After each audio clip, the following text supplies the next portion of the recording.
Kita hidup ini di bumi untuk sama-sama menjaga tauhid. Tauhid mengesahkan Allah dengan kalimah la ilaha illallah. Dari mulai kita kecil, sekolah dasar, sampai kita sudah beranak, punya keturunan, sampai kita sudah lansia, lanjut usia 60, 70, kita harus menjaga la ilaha illallah. Oleh karenanya, jangan sampai la ilaha illallah ini yang sudah murni, bersih, suci, itu bercampur dengan hal-hal yang merusak la ilaha illallah. Apa saja yang merusak la ilaha illallah? Tentu hal-hal yang bukan tauhid. Oleh karena itu, awal mulanya kita ini diajarkan adalah untuk punya ilmu masing-masing tentang ketauhidan. Jadi semua orang harus punya ilmu tauhid, Pak Ustadz. Iya. Orang sipil harus punya tauhid. Orang akademisi di kampus harus punya ilmu tauhid. Orang pemerintah harus punya ilmu la ilaha illallah. Makanya dikatakan fa'lam annahu la ilaha illallah, maka ketahuilah sesungguhnya dia adalah tiada Tuhan kecuali Allah. Ini yang pertama, supaya tauhid kita tidak bercampur ilmu. Kadang-kadang di masyarakat kita ini bercampur tauhid-tauhidnya, atau ini agama atau ini bukan agama. Bahkan kadang-kadang menjadi sebuah lelucon. Penjual teh lebih baik dari penjual agama. Nanti kalau orang begitu pikirannya, nanti tidak mau lagi belajar agama. Akhirnya orang mau jual teh saja. Ini tidak boleh dibilang begitu. Jangan dibilang penjual teh lebih baik. Gimana pun orang kalau dia belajar agama, itu untuk dirinya satu. Dua, untuk masyarakatnya tentu. Banyak buktinya kalau orang sudah beragama dia terarah. Seringkali saya mengatakan agama itu untuk terarah, nggak belok kiri, nggak belok kemana-mana, nggak mabuk, nggak judi, nggak melonte, dan yang buruk-buruk nggak mau sebetulnya. Ini urusan agama. Tapi entah kalau orang Islamnya berbuat, ya itu berarti pribadi-pribadi umat Islamnya lagi. Tapi kalau agama nggak ada nyuruh gitu. Berguna untuk siapapun agama ini. Kemudian di dalam masyarakat ini banyak juga yang tauhidnya masih belum bagus.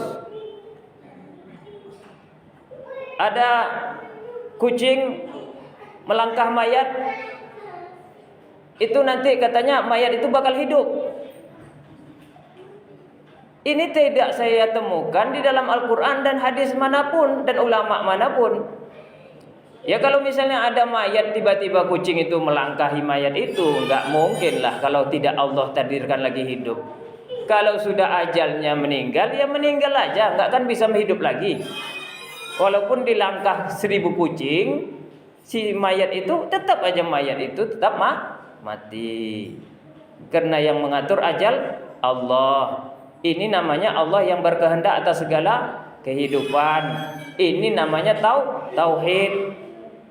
Jangan dibilang kalau nanti dilangkai mayat, langkai kucing mayatnya hidup. Hadis apa itu? Ini juga berpengaruh kepada tauhid. Kalau kita siram misalnya kucing, nanti turun hujan. Ini juga hadis mana ini saya bilang?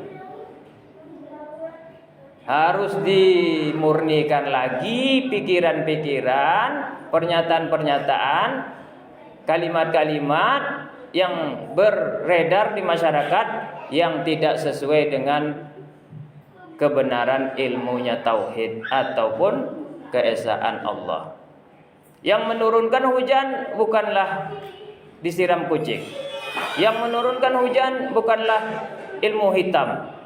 Yang menurunkan hujan bukanlah apapun kecuali yang menurunkan Allahul ladzi anzala minas sama. Allah yang menurunkan hujan dari langit. Jadi tidak ada satupun yang bisa memperbuat perbuatan Allah kecuali Allah itu yang sendiri berbuat. Ini juga tauhid. Sehingga kalau kita hidup itu enak kalau sudah bertauhid. Orang dapat rezeki, alhamdulillah, berarti Allah yang memberi rezeki kepadanya. Kita belum, alhamdulillah, Allah berarti menitipkan sabar kepada kita. Sabar dapat pahala. Dapat rezeki lalu bersyukur dapat pahala. Dapat rezeki lalu dia berbagi dapat pahala.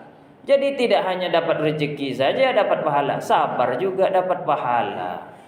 Kenapa? Yang mengatur itu, yang menjadikan pernyataan itu adalah Allah. Maka bersabarlah kamu, kata Allah. Semuanya enak, damai kalau kita sudah tahu konsep-konsep tauhid itu murni, nggak bercampur-campur. Makanya jangan campur adukkan yang betul dan yang batil. Wala taktumul haqqo bil batil. Kalau air, ya air saja. Dicampurkan ke minyak bensin, ke dalam motor kita, nggak akan jalan. Kenapa? Dia air. Kalau minyak, ya minyak saja. Minyak pun tidak masukkan ke dalam mineral, kita minum, nggak akan jadi segar kita. Malah jadi penyakit dalam tubuh. Karena dia minyak. Jangan campurkan minyak dan air. Jangan campurkan yang betul dan yang batil.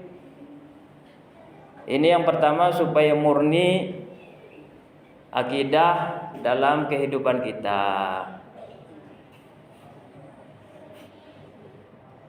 Yang kedua supaya murni kehidupan kita dalam bertauhid adalah membiasakan tauhid itu dimanapun. Setelah kita punya pengetahuannya, lalu kita biasakan dimanapun. Di mana-mana hutan itu biasanya seram atau ada hantunya. Kalau hantu biasanya dia sifatnya mengganggu, namanya juga hantu atau setan atau iblis, mengganggu. Tapi apakah semua hantu bisa mengganggu? Tidak.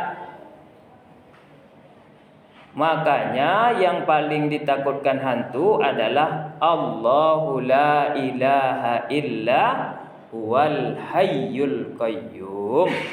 Allah yang tidak ada Tuhan kecuali Dia yang hidup dan berdiri sendiri.